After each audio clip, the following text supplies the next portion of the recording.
Baik, selamat malam. Nama saya Riza Hendriopi, mahasiswa BINUS program akuntansi nomor mahasiswa 29027133136. Baik, menanggapi pertanyaan terkait masalah bisnis riset dan PSAK 73, saya akan mencoba menjawab pertanyaan yang diajukan Bapak. Poin yang pertama, mengapa kasus ini termasuk bisnis riset dalam akuntansi? Oke, kasus ini termasuk bisnis riset karena fokusnya bukan hanya memahami teori PSAK 73 ya, tapi menilai dampaknya itu secara nyata terhadap leverage, persepsi investor ya, dan akses pendanaan, karena ini menyangkut pendanaan yang cukup besar dan berpengaruh pada laporan laba rugi perusahaan ya.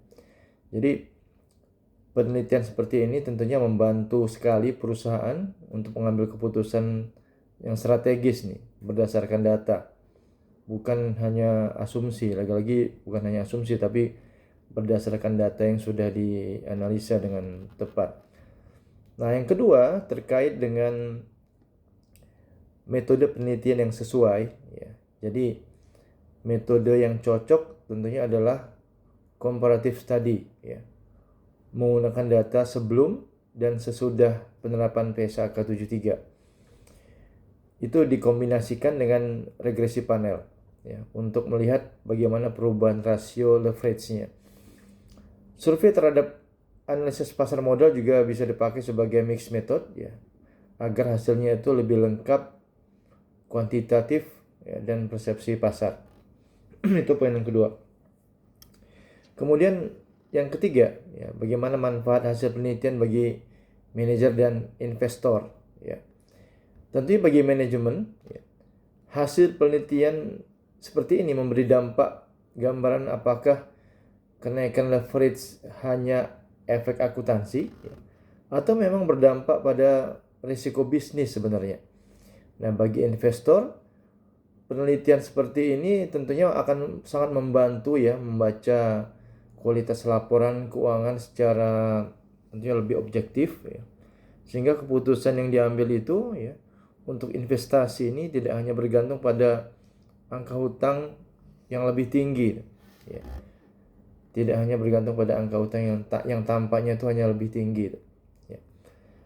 Nah, yang pertanyaan keempat terkait dengan peran prinsip ilmiah dalam lingkungan VUCA ya.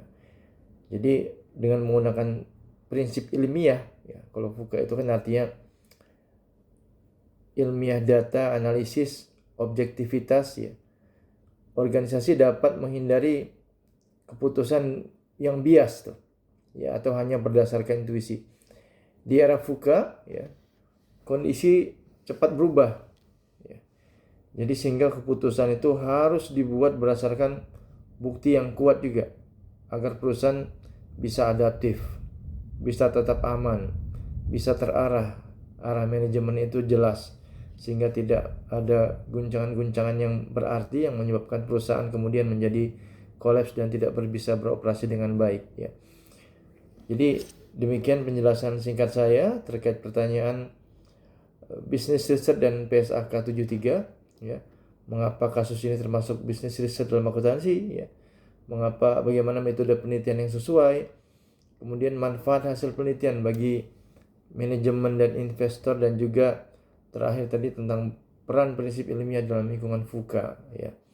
Demikian analisa saya, semoga bisa menjawab pertanyaan yang Bapak ajukan. Terima kasih.